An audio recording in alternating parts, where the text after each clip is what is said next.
Uga Buga Beras. In this episode, I had the honor of speaking with Tim from Twin Finance, a real world assets project built on Berachain dedicated to making stocks, commodities, and other RWAs accessible to a broader audience. Please note that the discussions presented here do not constitute financial advice. We strongly encourage you to conduct always your own research. Our content is designed for educational purposes only. Now, please enjoy an insightful conversation between Tim from Twin Finance and myself. So, in recent years, we have seen crypto evolve from purely speculative assets to something with tangible real world applications. And when it comes to real world assets or also RWAs, how do you see tokenization basically bridging the gap between digital and the physical world? And what kind of real world problems does it promise to solve?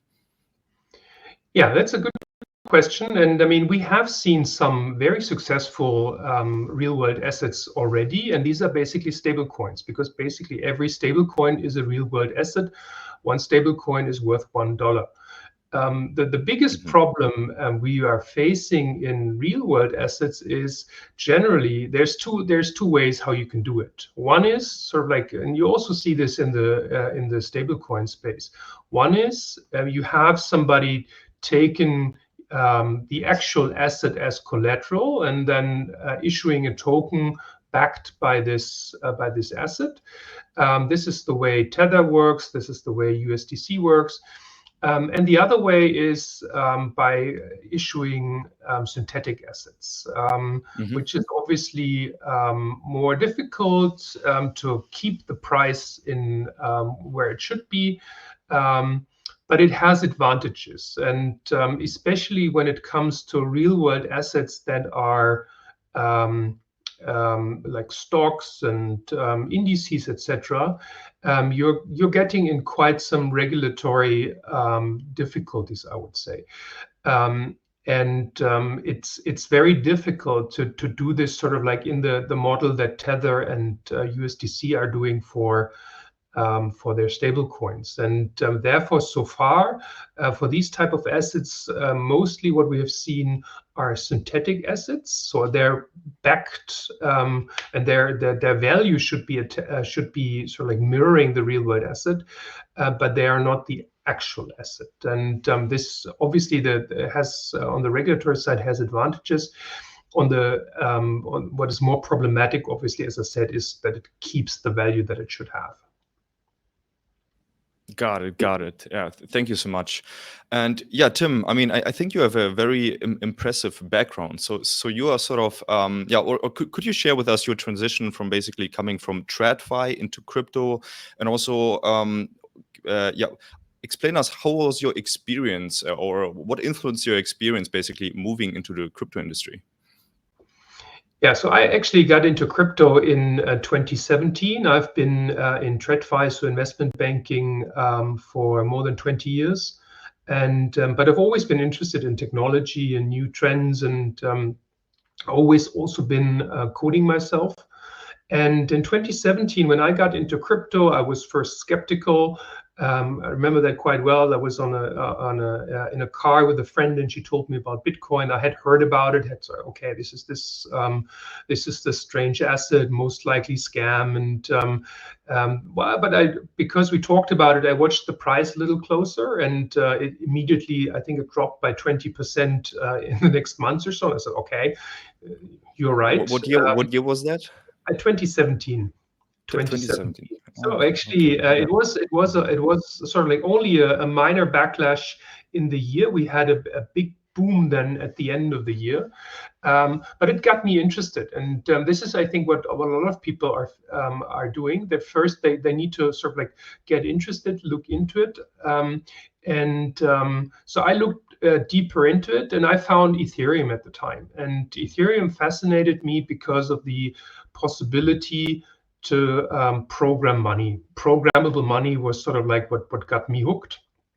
And So yeah, I read into it, I looked at it, and then I found this strange platform which was called Ether Delta. Some of the older guys might still know it. And this was I think it was the first decentralized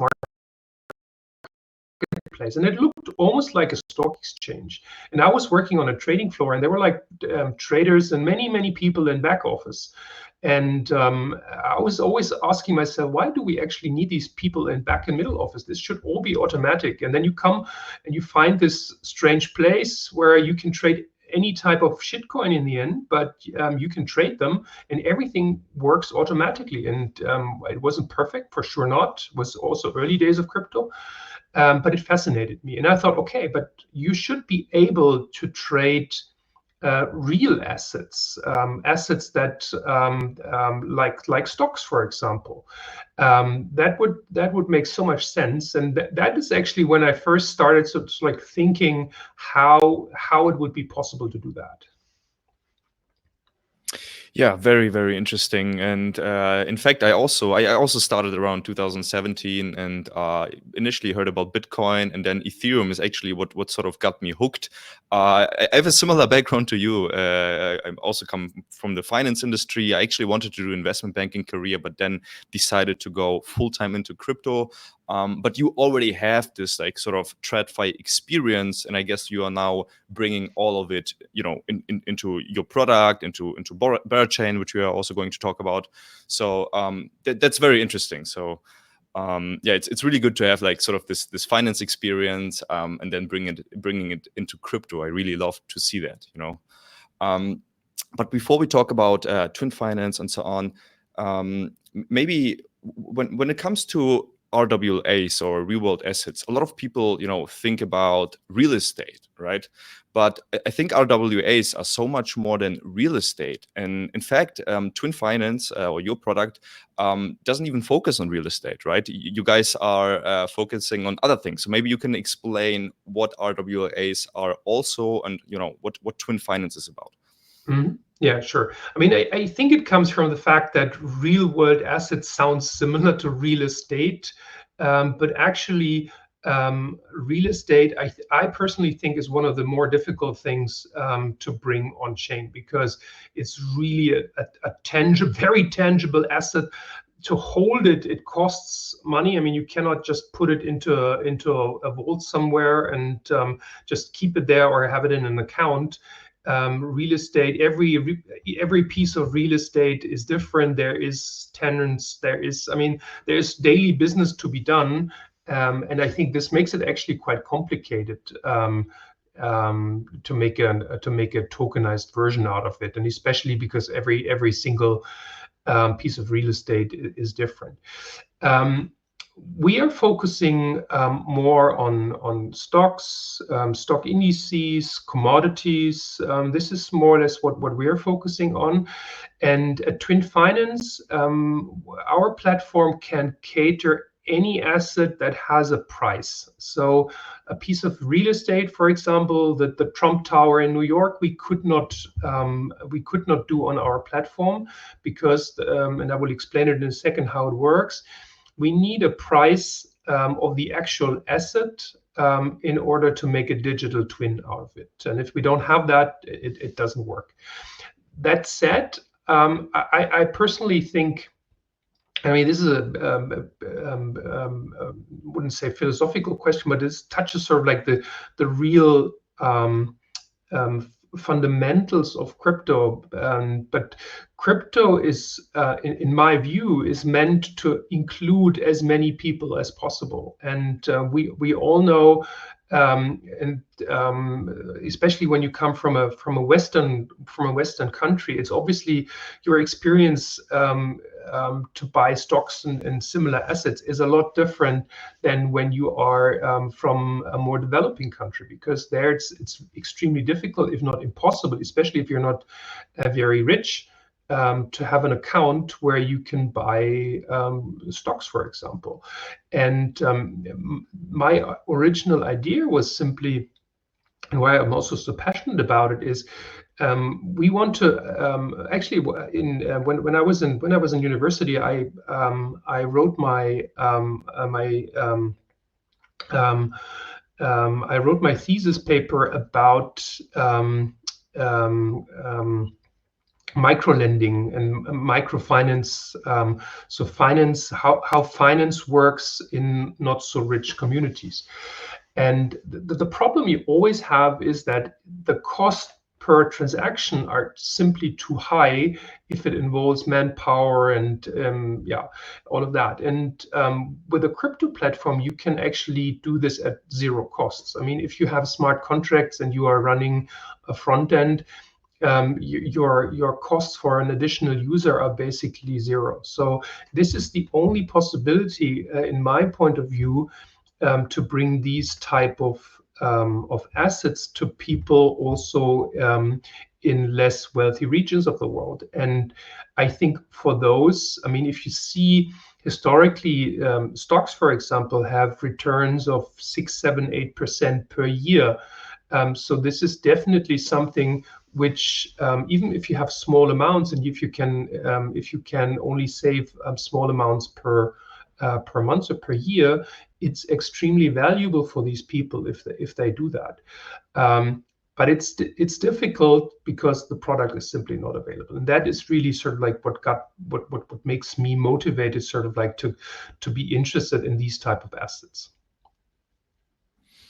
Yeah, I definitely agree, and I even feel for me personally that I have dabbled around way more in crypto over the last few years than, let's say, for example, stocks. And I feel like if there would be a crypto application, let's say like Twin Finance, that actually makes it super easy for me to trade stocks or other real world assets, I probably would own more of stocks today than I ever did. So. Really excited what you guys trying to build and solve there. So can you maybe walk us through how does it exactly work if I, as a user, want to buy a stock or want to trade real world assets on your platform? How exactly do we do that? What's the process? Yeah. Okay. How you do it actually is sort of like, I think that's the easy part. I think what is more important, what is more difficult to do, and we can come to that in a second. What is more difficult to do is how we make these products available, because that's sort of like that's the secret sauce behind it. The actual trading experience, and we're still evolving there, is similar to a normal experience when you would buy at Uniswap or any other DEX. That's relatively simple. You pay one coin. That's important. You're not paying with dollars. You're paying with crypto. Could be stable coins, of course. And on our platform directly at the moment, we offer stable coins sort of like as the only token that we are accepting. But let's maybe start with the process, how we bring these assets on chain, because I think that's sort of like that's what's a bit difficult. And if you see our name, Twin Finance, I've already said we are bringing a digital twin of an asset on chain. That's one sort of like way how or one reason why we are called Twin Finance. But actually, the way it works is when you issue a new asset. Let's take GameStop shares, just as an example. Right. If you mint these assets on our platform, you will pay a stable coin. We are on Berachain, so we are using Honey, the dollar stable coin that is native to the Berachain ecosystem. And you pay Honey as collateral in our system, into our smart contracts. And we will issue you actually two tokens. You will get a GameStop token, and you will get a short GameStop token. So twin tokens. This is the second reason why we're called twin. You get a twin token, and they're not equal. They have the same mother, but they are not identical. They're not identical twins. Actually, they're quite different because they behave exactly the other way around. And that is sort of like the secret sauce of twin finance, because what happens now is, let's say that the price in the real world of GameStop is $20. Let's say it increases to 25. What happens now is the price of the GameStop derivative we have on twin finance is worth 25. So it's +5, but the price of the short is actually used to be 30, and it's now worth 25 because it's losing $5 because it's inverse to the actual asset. So the combined value of the two assets does not change, and therefore our protocol remains completely funded, even if the price of the underlying asset changes on a day-to-day or second-by-second basis. It doesn't really matter. And now, obviously, you could rightly ask, hey, but when you do that and when you mint these assets, you're actually exchanging one stable coin for a pair of two tokens, which are, as long as you have them in your wallet, are also behaving like a stable coin. And that's right. I mean, the two tokens combined are behaving exactly like a stable coin because the combined value of two is always 50 in this case. But that is obviously only sort of like the mechanism how these tokens are born. And we're not expecting users sort of like on a to a large scale, sort of like to mint these assets on their own, but to buy them on the market.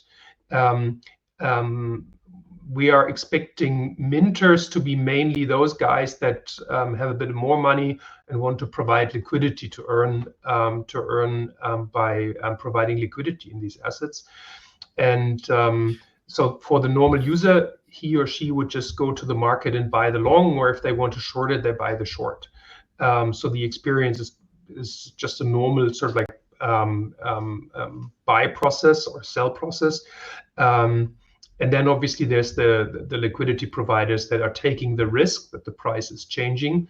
We can talk about how risky it is. It is not very risky, but there is a certain risk. But that's a different business model then. Okay. Yeah, can you explain maybe once more, what is the difference between someone who mints a token and someone who just simply wants to buy the stock, let's say, or is it one and the same thing? Yeah. So if you mint the token, you cannot mint the long. So let's say you're bullish on GameStop and you want to have it, you want to own it, you want to buy it in the end. If you mint GameStop tokens now, you would not gain actual exposure to GameStop, because you would get a long and a short token on GameStop. So basically, and the value of the two combined doesn't change. So if you want to be a GameStop holder in this case, or twin GameStop holder, there's two ways. Either you buy the token on the market, that would be what we expect sort of like 95% of the people to do. The other alternative is to mint both sides and then sell the short. That's sort of like the two ways to gain exposure on this token. But this is not something we're expecting, as I said. Most of the time, the minters will be those that want to provide liquidity in both the long and the short token to earn liquidity providing fees. And for them, it's actually quite good to have exposure in both, because it's a bit of a natural hedge. It's not a perfect natural hedge, because if the price of the underlying asset rises, you would as more. So like we did the calculation once that a 50% change in the underlying real world asset will expose you to about 3% impermanent loss in a Uni V2 type of, for those who are familiar with this. But let's say for the classical Uniswap version 2 type of pools, you would have a 3% risk. So it's not very much. And because 50% for real world asset, our assets have typically a duration of 1 year. And therefore 50% price change in a real world assets, well, maybe GameStop, that's possible, but for other, especially for indices, etc., it's highly unlikely that you will see a 50% change. Okay, so let's say me as a liquidity provider, and obviously the liquidity providers are important because you need to have a lot of liquidity, or like a certain amount of liquidity in order to trade, let's say, stocks the way we are maybe used to trade stocks in a traditional world, right? Because there's a huge amount of liquidity, and we kind of need to more or less replicate this in crypto, at least to a certain minimum amount, right? So that's why you need liquidity providers. But if you have this 3% risk of impermanent loss, how do you probably need to incentivize, I guess, the liquidity provider somehow, or like, will they earn more from the protocol fees in order to cover those 3%, or is it like not really clear, or maybe it's like a minor like financial risk and doesn't matter too much? Yeah. So first of all, you're absolutely right. I mean, nobody will put money anywhere without, especially if it's involving risks, if there is no adequate return expectation. We are seeing various ways how our liquidity providers can earn. The most obvious one is they're earning the trading fees.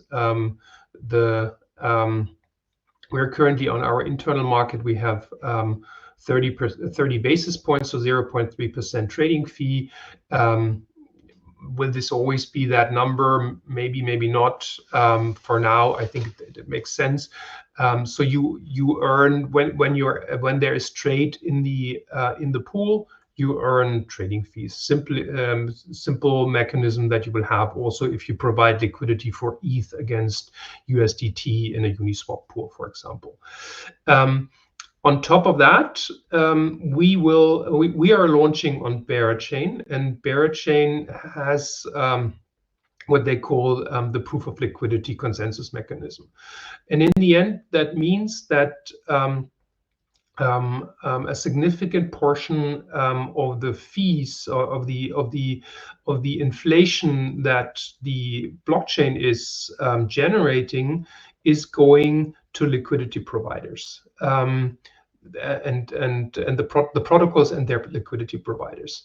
And this, I mean, nobody knows exactly how much that will be, but as a protocol, there is a mechanism how you can influence that, and that is because in the end, the validators, and I mean, you know that inside out, how that business works better than me. But in that case, the validators, they are sort of like directing where the emissions, to which pools the emissions go. And you have the ability as a protocol, you have the ability to convince. There's a typically you say to bribe the validators. I think it's always there's a bad connotation because bribe sounds something like which is illegitimate. I would say it's a build, because it's a built-in mechanism. It's supposed to be like that. You can influence the behavior of the validators by giving them incentives, and obviously the higher the incentives, the more they will direct the emissions into the direction of your pools.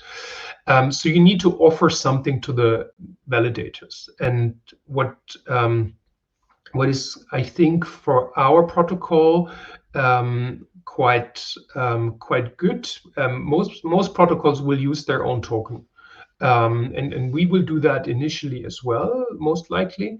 The problem is if you do that, you have this you have this mechanism that people get your token, they sell it. Because they sell it, the price goes down, so the amount of incentives you can provide might also go down. Yeah, and this becomes sort of like a vicious circle. I wouldn't call it death spiral, not necessarily, but it can work in both directions, but it's a risky thing because it works in both directions. Our big advantage is, and what I said initially is, we take collateral to secure and back the assets that we issue, and the collateral, we do not simply keep lying idle in our smart contracts, but we actually automatically inject them into, in this case, Bent, so the built-in lending protocol on Berachain, and which means that we will earn on the collateral, and that's a bit similar to what, for example, Tether is doing. I mean, they are having actual dollars in their accounts.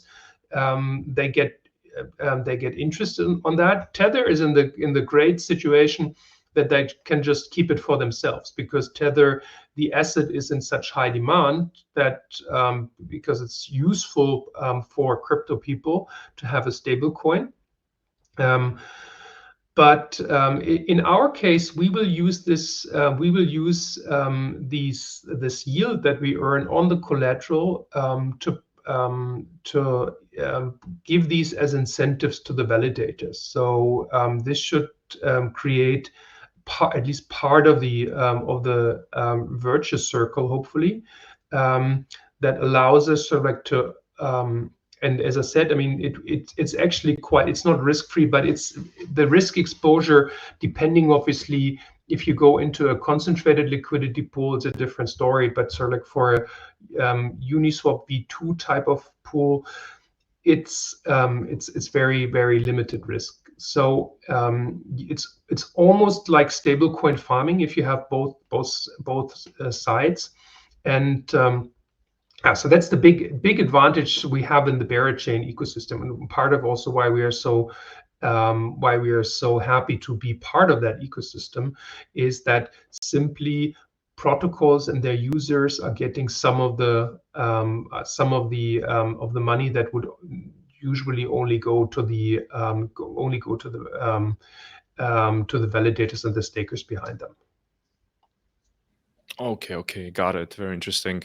Yes, so basically, to summarize it very quickly, if I just simply want to trade, I have like this simple swap interface. I go on Twin Finance. I have my my Berachain MetaMask wallet, and I simply can buy, let's say, GameStop as a stock. I can long and short it, right? And as a liquidity provider, basically, I have to mint the asset, and then for minting the asset, I provide stablecoin, right? Honey in this case. Correct. Okay. And then I get two assets. That's why it's called Twin Finance. You get like a twin asset. One is a long asset, one is a short asset. And the major idea behind those two assets is, one, to decrease the impermanent loss, and two, also, you don't need to over collateralize the positions or the protocol. Did I understand it correctly? Absolutely. I mean, the normal way how, for example, how Mira did it. Mira was a real-world asset protocol on Terra in 2021, I think. And how they did it, and this is sort of like the same way they do it with DAI or other stable coins, which are synthetic stable coins, is that you need to over collateralize. So there is sort of like a loan to value number. And the problem is your collateral needs to be measured on a user by user, wallet by wallet basis, and you need to make sure that you always have enough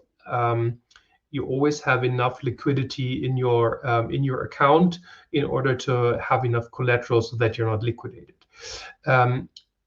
in reality it means, like, let's say you have a loan to value of 70%, which is rather normal, I would say. It means that you, as a bare minimum, you pay $100 into sort of like let's take stablecoins as well. You put $100 in there and you get $70 worth of assets, and that's the maximum, because if it goes below that, you're liquidated, which is expensive and simply not what you want to do. And because there is daily volatility, it means that in the end you will not pay 100 and get 70, but maybe you will actually pay 110 or 120 just to be on the safe side and to sleep overnight. You get 70. In our example, you pay 100, you get $100 worth of assets. They're behaving like a stablecoin as long as you own both of them. So it doesn't make sense to simply let them lie around. But for a liquidity provider, you pay 100. There is no liquidation risk, and you have $100 worth of assets that you can put into liquidity pools, and that's a big advantage. Understood. Yeah, very interesting mechanism. Okay, then let's maybe talk briefly also about the assets itself. So first of all, you have an own native token. That's the Twin token, right? Or before we talk about the Twin token, let's actually quickly talk about which assets people can which real world assets can people sort of buy or trade there. Right now, it's stocks, and then maybe in the future there will be also other categories, right? Maybe potentially even, let's say like a fund that tracks maybe even real estate, right? Do you think something like that could happen one day? As long as the fund has a price in the real world, that is no problem. Okay. And now comes the Twin token, I think, into place when it comes to governance, right? Deciding about, Can you explain what's the role of the Twin token here? Yeah. So maybe first of all, talking about, and then we come to the Twin token, talking about sort of like the type of assets that we will support. What is important is to understand, also talking about regulation, is the way we have built Twin Finance is that Twin Finance is a fully decentralized protocol. So there is no.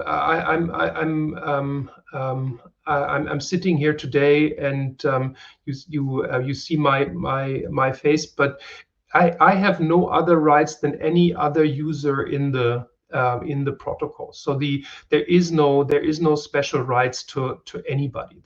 Everything that is governing the protocol is actually run by on-chain governance mechanisms, and we're doing this also for regulatory reasons, because we are contributors. We're helping sort of like to bring this to life. But we're not running the show. We're not having, as I said, any special rights. Everything is governed by the Twin token in the end. And so it's up to the Twin token holders also which assets will be supported. At the moment, in the first version, the Twin token has several roles, and it will always have several roles. But let me talk about the Twin governance token first quickly. So the Twin token as a liquid token has no governance rights. You need to lock it in order to get voting rights in the mechanism. We have a voting escrow mechanism in place. So that means the longer you lock your tokens and the longer they are still locked, the more voting rights you get. If you lock them for 4 years, 1 vote is 1 token. If it's only 1 year left, 4 tokens are necessary for 1 vote. And the idea behind it, which makes a lot of sense, is that the people that are long-term holders and long-term committed to keep their tokens should have the most voting rights in the system. I think that we haven't invented that, but I think it's a it's a mechanism that, especially in this case, makes a lot of sense. And we have at the moment, we are sort of like the twin token holders, the VE or twin D and the VE twin token holders, so to be precise. They are, for example, deciding, anybody can propose a new asset, but the consensus of our token holders will vote if the asset is supported or not. And therefore, I can only say what type of assets are possible, but in the end, the community and our token holders will need to decide what is possible. At some point, we are there is at the moment in the first implementation, there will be another role, not only to decide which type of assets are supported, but there will also be the role as a price oracle that these token holders will play, because basically, because we're going into a new ecosystem, we don't know exactly which oracles will be available at day zero. So in the end, our token holders are working a bit like a prediction market, or so they're their own oracle. That works because, different to other protocols, and that's what I explained initially, we don't need a daily price feed, because we're not tracking the collateral and the sort of like utilization of your collateral on an individual user base, because the amount of long and short tokens is always the same. You can actually redeem your assets and get the money back before the end of the duration. Every asset has a duration of 1 year initially, but you can only get your money back before this duration date if you give back one long and one short. So the ratio between the two is always 1-to-1. So therefore, we need a price only in two different scenarios. One, once the end of the life cycle of the product is reached, and if the upper limit, which is the basis from which which the value of the short token is calculated, is breached. Because if we stay in this GameStop example, let's say the asset is 20, we have an upper limit of 50, so the long is worth 20, short is 50 minus 20, so it's 30. If it increases to 25, it's 25 plus 25 is still 50. If it goes to 55, we have an issue, because then we cannot back the 55 because we only have collateral of 50. So in this case, it's a bit like a knockout certificate in the real world. You will get your any user can trigger a voting mechanism saying, hey, this upper limit is breached, and then the community has to come together and decide, okay, has it really been breached? That's the first implementation that we will have. Later on, we will have a second version, at least that is planned, where we are connected directly to oracles. In that case, it's not so important anymore to let the users vote which assets are supported. We need it now, because you could come there and propose an asset, fantasy asset, whatever, any price, and nobody could actually determine a price because this asset doesn't exist. So at the moment, as long as we are not connected directly to an oracle, we need an initial decision if it's possible actually to support it. once we are connected to an oracle, that goes away, and that is not necessary anymore. Yeah, so the token is mainly a governance token.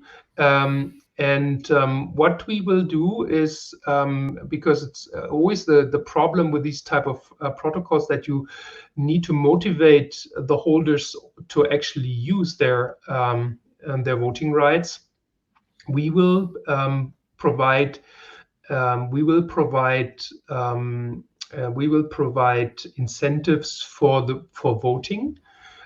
So in this case, what we have done is basically a mechanism. So when we earn yield on the collateral, as I explained initially, we will this is mainly then a stable coin, and we will use this money to buy back our token. And the token that we buy back, that token is then distributed partly, I must say, partly to the token holders who have participated in the voting processes. And the way that works is more or less, if every token would be fully locked, all the income would go to the token holders. If nobody would have locked any tokens, everything would go to the liquidity providers, and that's sort of like how we calculate. And there's an on-chain mechanism for that in place. So it's a governance token, but it has some it's a cash flow linked governance token.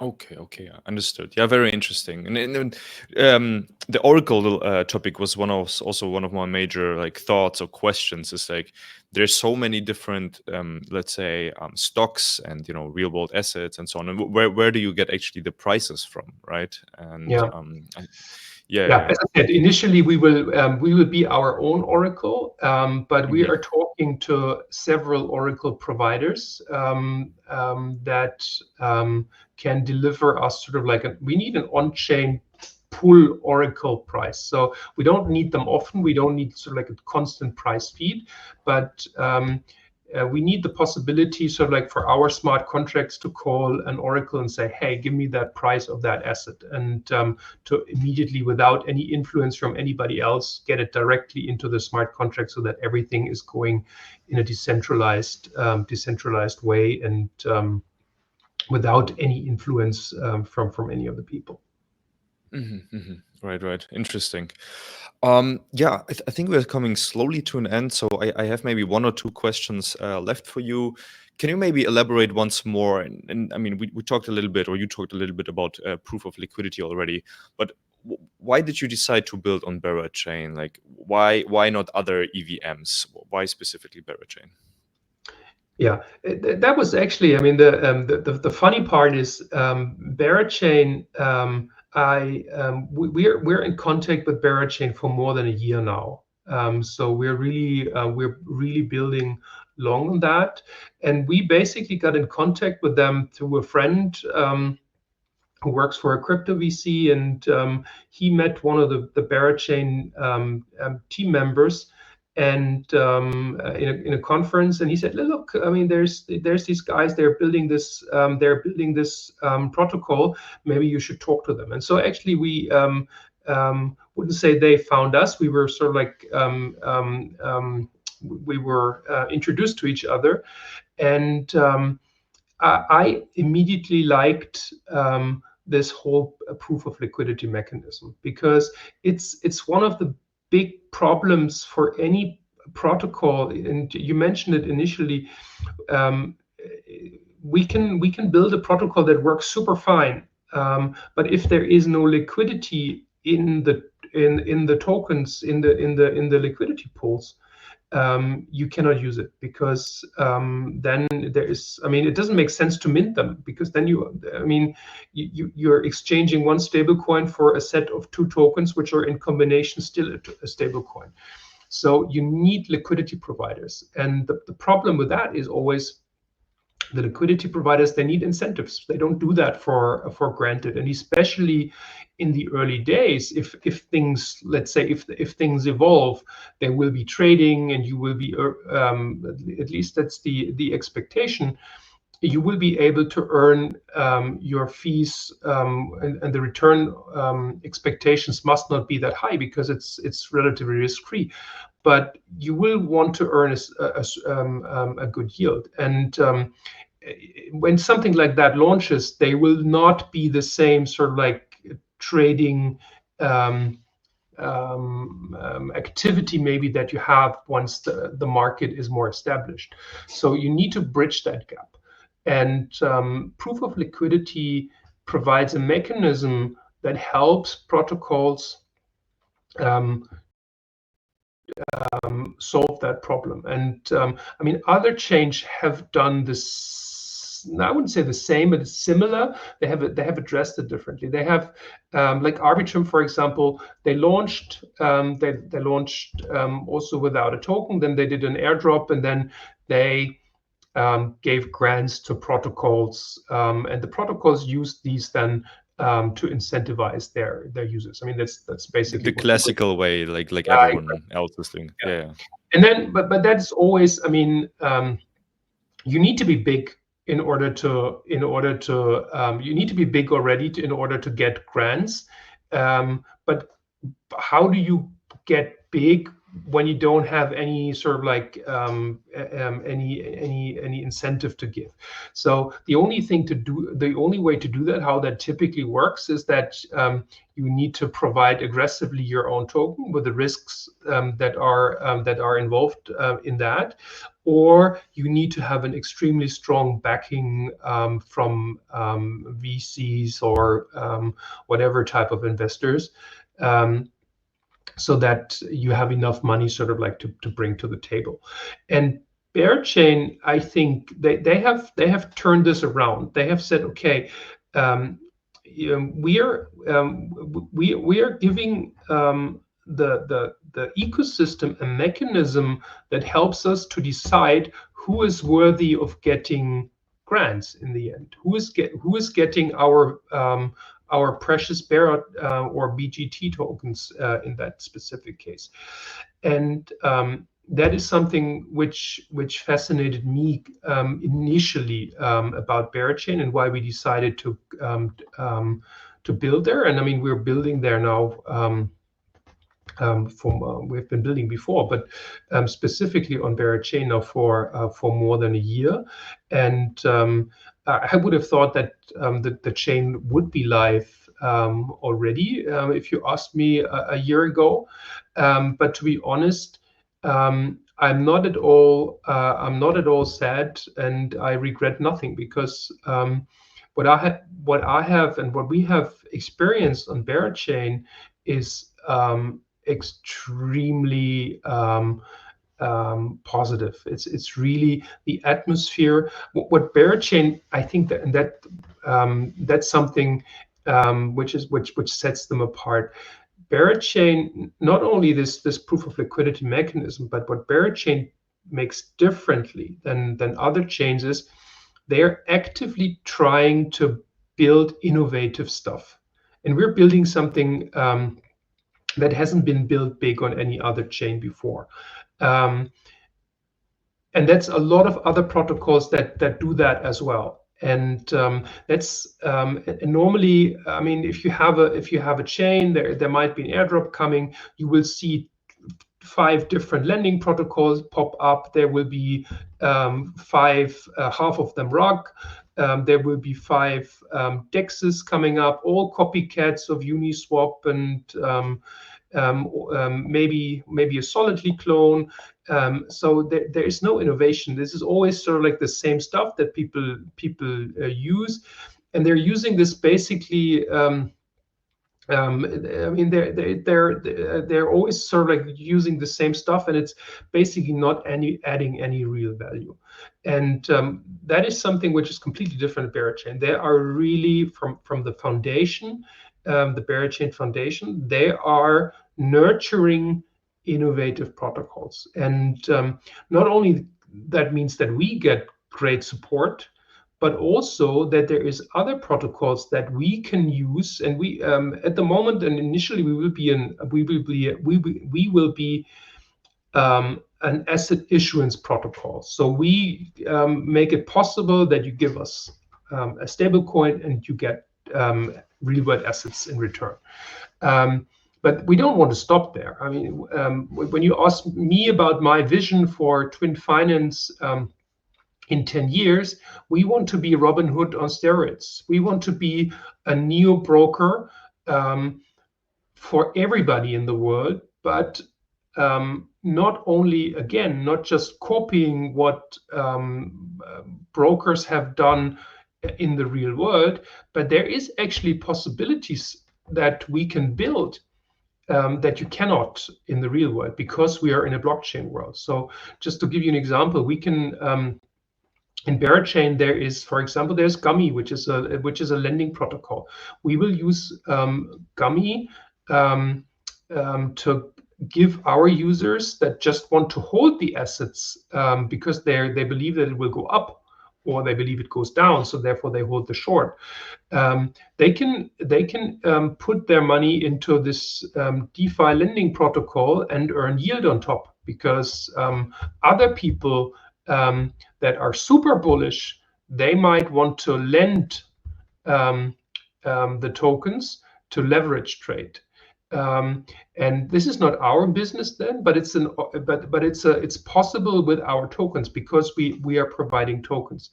There is options protocols that can build on top of what we are building, and lots of other very interesting stuff, and that makes me so enthusiastic really about Berachain, the Berachain ecosystem. And it goes beyond just pure proof of liquidity. It's something very special, and I'm super happy that we're part of that story. Right. And you already also answered my second question actually about the vision of Twin Finance. I think you have put it very well, and I do agree. Like Berachain or the whole ecosystem is very open to collaborate. Try out different things. The Berachain chain or protocol itself is quite innovative, right? With this proof of liquidity, which I basically haven't seen in that form before, and it sort of allows you to bootstrap liquidity if you sort of can prove to the community that you are worthwhile to support, right? If you bring something new, something interesting to the table, you have equal chances, basically. So absolutely, and it reminds me this we're coming back sort of like to the beginning of this of our conversation. It reminds me sort of like in 2017, as I said, when I was with my friend in the car, and she told me about Bitcoin, and I said, okay, this is this funny, strange asset, most likely a scam. And it's easy to look at Berachain if you haven't gone into detail, and you see these funny memes and bong smoking NFT bears, and to say, okay, I mean, this is just nonsense. But if you look deeper into it, you will actually find out that it's absolutely worthwhile taking a deeper look, and that there is a lot of innovation going on, and that goes far, far, far beyond just memes. But the memes and the cult they're not bad, because this is something which brings the community together, and it's something that is helpful. But it's not everything. It's just sort of like one part of it. And right. if you talk to the people, you will see that even if they talk sometimes nonsense on crypto Twitter, that these are very, very smart people, very helpful people. Also, everybody is open to collaborate with anybody whenever it is possible, and it's really a great fun ecosystem. Yeah, and also regarding the memes, I mean, Berachain also brings the fun back into crypto, right? Like they're also showcasing, first of all, don't take everything too seriously in a way. It's also okay to have fun, and they sort of also predicted already like a couple of few years ago how important it is to build a culture and community, around your product, basically. I mean, we see right now this whole meme coin topic, how much it supported Solana, the Solana ecosystem, right? And obviously Solana is also not all about memes. They have also infrastructure products and so on and so forth. But Berachain kind of built with this in mind from the ground up, apart from the proof of liquidity and all the other stuff that they are innovating with. So that's really, really interesting. Yeah, great conversation. I really enjoyed it. My last question is always, can you let us know, I mean, first of all, you guys are already live on testnet, right? On the Bar2 testnet, so it's possible to test it out. Can you let us know where can people find you, find Twin Finance, and also try out the application? Yeah, so we are live with our testnet version on the Bar2 testnet. You can find us on app.twinfinance.io. You can find us obviously on Twitter, Twin Finance, simple to remember, and yeah, please come. You will find the links there, also to our Discord, to our Telegram group. We've just come recently out of stealth, so we've been building in stealth mode for quite a while. We will be much more active now in the next weeks, and yeah. You're more than happy to come along, test it out if you have questions, or if you want to participate. As I said initially, we are a decentralized, and this is important to us. We are a decentralized protocol. We value any inputs, any support, and become part of the community. And you will own Twin Finance as much as I do, and therefore we're very, very happy for anybody joining us, helping us, giving us ideas, testing. Yeah, you're more than happy and invited. Sounds great. Yeah, and we will also make sure to list all the relevant links in the descriptions and so on, and also when we publish the interview. So make sure that people can find you. Yeah. So thank you very much, Tim. Really appreciate you coming on and explaining us Twin Finance. Really appreciate you taking the time. And yeah, maybe we can have another one once Berachain is live, the product is live, and so on mainnet. That's what I mean. And yeah, maybe follow up some point. So yeah, thank you very much. Happy. Was great fun. Thank you very much, and more than happy to come back. Was a pleasure. If you enjoyed this episode, please consider supporting us by delegating to Stakecito on Berachain. Help to spread the word, like this episode and retweet. And last but not least, we are proud to be affiliate partners with Ledger and Keystone. Using a hardware wallet is crucial for protecting your crypto assets. Use our exclusive links in the YouTube description below to purchase a trusted hardware wallet and support our content creation. See you in the next one. Cheers.